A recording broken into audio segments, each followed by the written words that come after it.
and 4 from our Blooms. This one is from a Rappler, Ivy Pedida. So you've been, of course, churning out content for the Blooms non-stop since you guys concluded your successful world tour.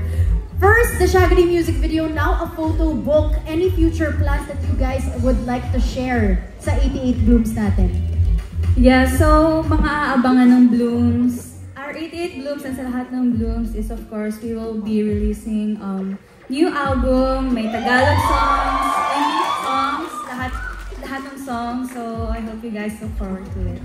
Yes, and makikita nyo na ulit kami Bloom sa mga festivals and of course sa Ibalong Festival kung saan si Gwen. Yes. And meron din kami concert for Coke Studio and ano pa ba? Aurora Music Festival sa Davao. See you people in Davao Blooms! Yes, I love it. So exciting, grabe. Marami nang ganang ulit yung Beanie here in the Philippines after being away for so long. I remember sinabi ni Jo na parang nung bumalik sila dito after the world tour, work na work kayo, di ba? Yes. Na-miss niyo mag-work. Opo, and it's time to bawi sa mga sa mga Blooms natin sa Visayas and Mindanao.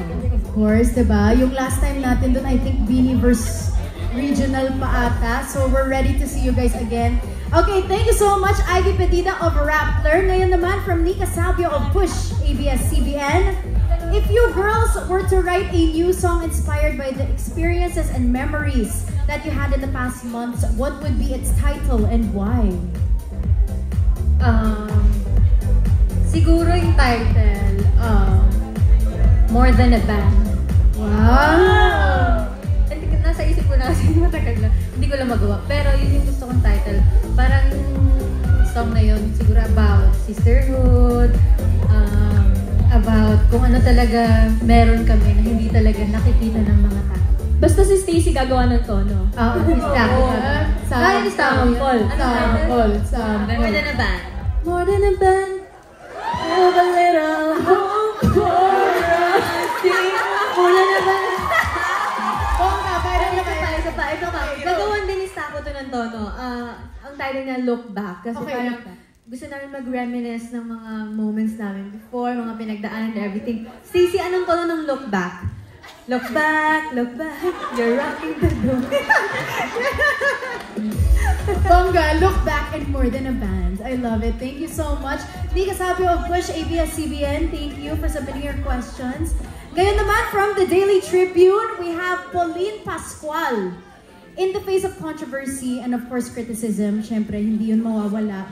How does Beanie turn the noise into fuel, balancing the pressure and using it as a weapon to come back stronger?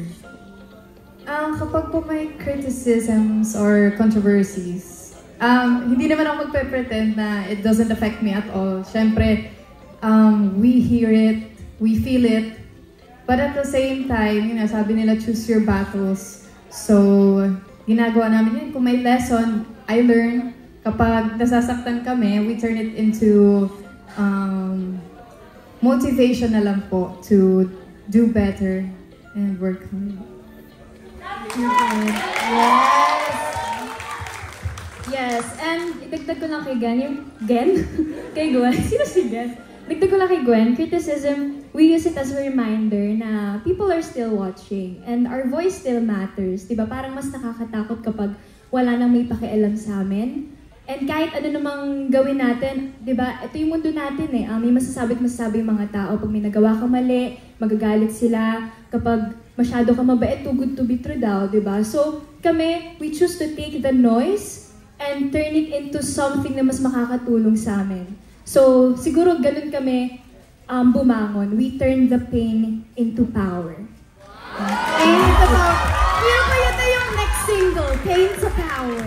O, diba? Stako, ano yung Pain to Power? Pain to power, pain to power. I got the power, I got the power. Thank you so much. Okay, thank you also to our friends from the media for sending your questions. Ngayon naman, we have one last question.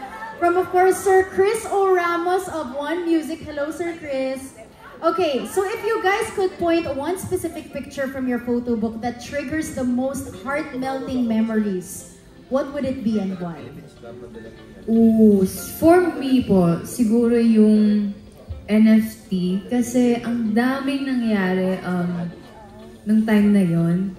It's our first concert, tapos 3 days pa siya. And even before that, ang dami talagang nangyari personally and also sa amin team.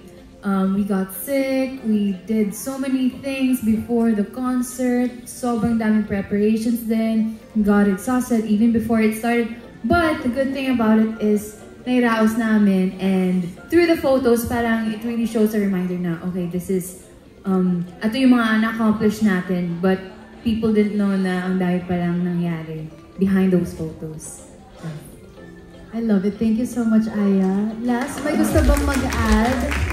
Ako po, I would like to choose Araneta, the concert sa Araneta, kasi biglaan rin po na after just a couple of months ng NFT, we performed for the very first time a 360 concert, and it was also for 3 nights, and we're so grateful to our Blooms that they made it sold out. And yeah, I think we realized that how passionate we were with each and every performance we did, with the duos we did, how hands-on we were, and how badly we wanted this, and how happy it made us to perform. Congratulations, Dini, on all the success. Gusto ko lang